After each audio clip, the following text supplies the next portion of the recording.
हाँ जी, नमस्कार, राधे राधे, हर हर महादेव। मैं आपका आचार्य देव। आज इस वीडियो पे चर्चा करेंगे कार्तिक माह को मोक्ष का माह, मुक्ति का माह क्यों कहते हैं, क्या कारण है।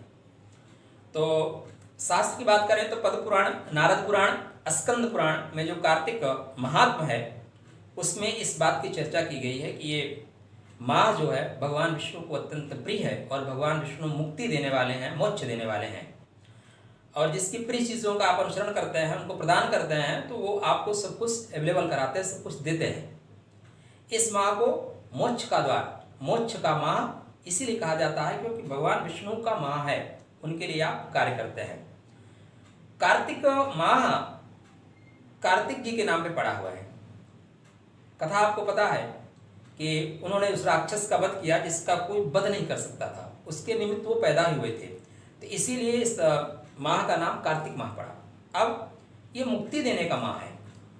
भगवान भोलेनाथ ने इसी माह में, इस माह की पूर्णिमा तिथि को त्रिपुरासुर, ठीक है ना, का वध किया था, तो उसको भी भगवान ने पूर्णिमा के दिन मुक्ति प्रदान की, इसलिए भी इसको मुक्ति का माह कहते हैं। देखिए, इस माह में होता क्या है।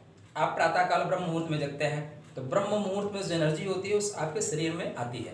आप योग करते हैं, प्राणायाम करते हैं, जाके दान, दीपक दान करते हैं, समाज सेवा करते हैं, मंत्र जाप करते हैं। दिन भर आप जो है अपने शरीर को, मन को व्यवस्थित रखते हैं, बिस्तर का परित्याग करके जमीन पर शयन करते हैं। क्या खाना चाहिए, क्या नहीं खाना चाहिए, इसका ध्यान रखते हैं। और शास्त्रकार ये कहते हैं कि इस माह में बहुत कम बोलना चाहिए। तो आप कम बोलेंगे तो आपकी एनर्जी ज़्यादा बचेगी, शक्ति ज़्यादा बचेगी, और शक्ति आप सकारात्मक लगाएंगे। ब्रह्मचर्य का पालन भी इस माह के विशेष नियमावली में है। तो अगर इतनी सारी चीज़ों का आप पालन करेंगे तो आपका शरीर तंदुरुस्त होगा। अब शरीर क्या है? शरीर आपकी धनुष है। आत्मा जो है आपकी उस धनुष की प्रत्यंचा है, और आपका जो प्रार्थना है उस प्रत्यंचा पे चढ़ा हुआ तीर है। उसको आपने सही से संवारा, सही से छोड़ा, तो मुक्ति तक आप पहुंच जाओगे। सीधा सा कॉन्सेप्ट है। तो इस समय आपका धनुष भी अच्छा रहेगा, आपकी प्रत्यंचा भी अच्छी रहेगी, और आपका बाण माने प्रार्थना भी सही रहेगी। ब्रह्ममुहूर्त में आप जब जगते हैं तो जो आप प्रार्थना करते हैं वो परमात्मा माने श्री हरि के चरणों तक पहुंचती है।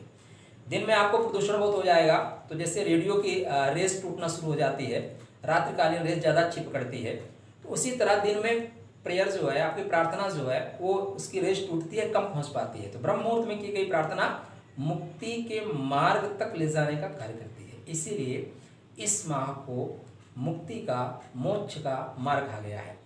दान करने की परंपरा इस माह में विशेष रही है। दीपक दान, वस्त्र दान, अन्न दान, ठीक है ना, विचार दान, ज्ञान दान।